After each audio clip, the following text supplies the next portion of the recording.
دن رات مطالعہ کرو لوگوں، دن رات پڑھو پڑھو پڑھو پڑھو۔ اقرأ بسم ربک الذی خلق، پہلا حکم نماز کا بھی نہیں آیا، پہلا حکم وضو اور داڑھی اور کرتے پجامے کا بھی نہیں آیا، پہلا حکم آیا پڑھو۔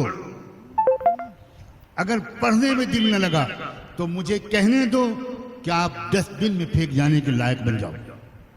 علم ہتھیار ہے، علم سے ایمان تک پہنچتا ہے انسان، علم سے عمل صالح تک پہنچتا ہے انسان، علم سے بہادر بنتا ہے انسان، علم سے جری بنتا ہے انسان، علم سے شکست خوردگی اور احساس کمتری سے نکلتا ہے انسان، علم سے اس کی دنیا پر خدا کی نشانیاں کھلتی ہیں۔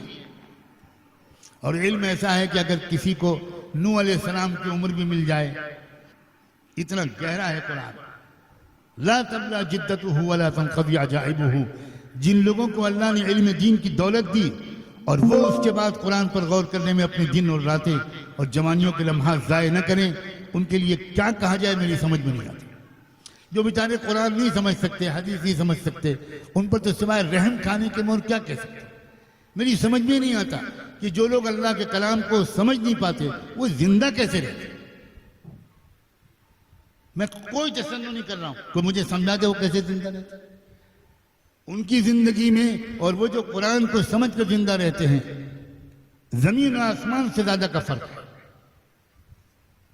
ہم جب غمگین ہوتے ہیں تو قرآن کھول لیتے ہیں، ہم جب خوش ہوتے ہیں تو قرآن کھول لیتے ہیں، ہم جب تنہا ہوتے ہیں تو قرآن کھول لیتے ہیں، ہم جب محفل میں ہوتے ہیں تو قرآن کھول لیتے ہیں، ہم جب خلوت میں ہوتے ہیں تو قرآن کھولتے ہیں، ہم جب جلوت میں ہوتے ہیں تو قرآن کھولتے ہیں، ہم جب امیر ہوتے ہیں تو قرآن کھولتے ہیں، قرآن میں امیروں کا تذکرہ سنتے ہیں، ہم جب غربت کا شکار ہوتے ہیں تو قرآن کھولتے ہیں، ہم جب مریض ہوتے ہیں تو ایوب علیہ السلام کا تذکرہ کھول لیتے ہیں، ہم جب جیل میں ہوتے ہیں تو سورہ یوسف کھول لیتے ہیں، ہم جب تخت بادشاہی پر بیٹھے ہوتے ہیں تو ہم داؤد و سلیمان کے قصے قرآن میں پڑھنے لگتے ہیں۔ اِنَّا جَعَلْنَاكَ خَلِيفَةً فِي الْأَرْضِ، ہم جب سفر میں ہوتے ہیں تو موسیٰ علیہ السلام کے سفر کی کہانی جو سورہ کہف میں بیان کی گئی ہے وہ پڑھنے لگتے ہیں، ہم ذوالقرنین کے واقعات سننے لگتے ہیں۔ ہماری زندگی عیش میں گزرتی ہے، عیش میں۔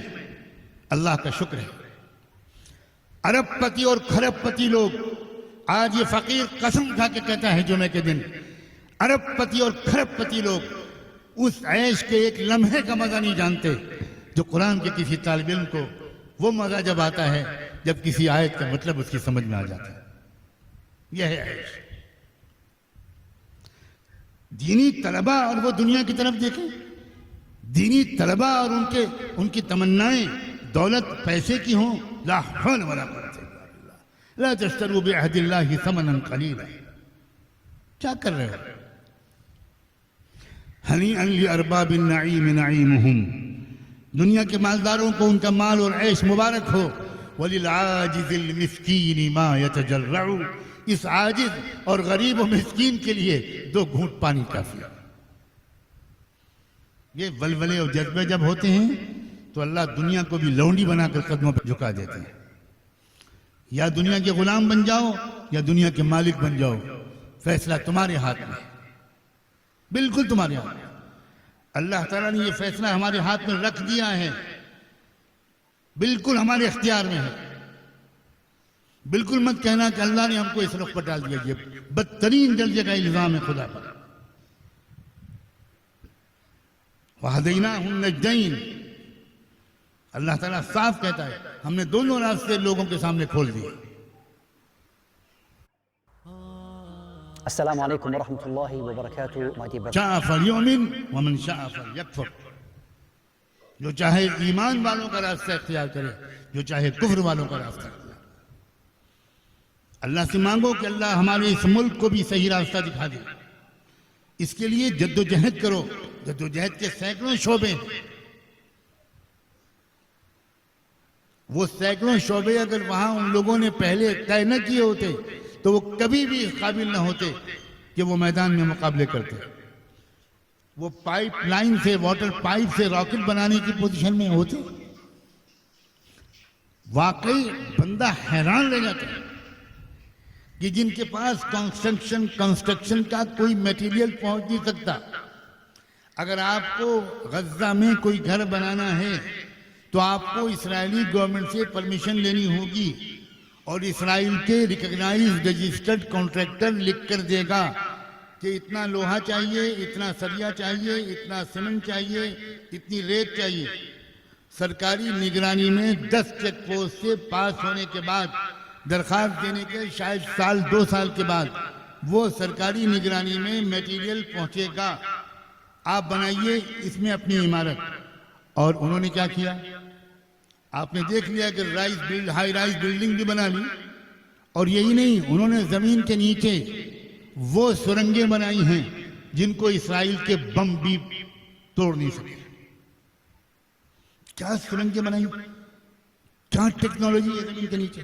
اور ادھر سے سرنگ نکلتی ہے غزہ سے اور چھپتے چھپتے زمین کے اندر جاتی ہے اسرائیل تک. بین الاقوامی اخبار نویسوں نے جائزہ لیا ان سرنگوں کا. حماس والوں نے یہ ہمت کی اور رسک لیا کہ ان میں سے جن کو بھروسے کے لوگ تھے, الجزیرہ والے, ایسوسیٹڈ پریس والے, اس طرح کے 2-1 لوگ ان کو سرنگوں میں لے گئے.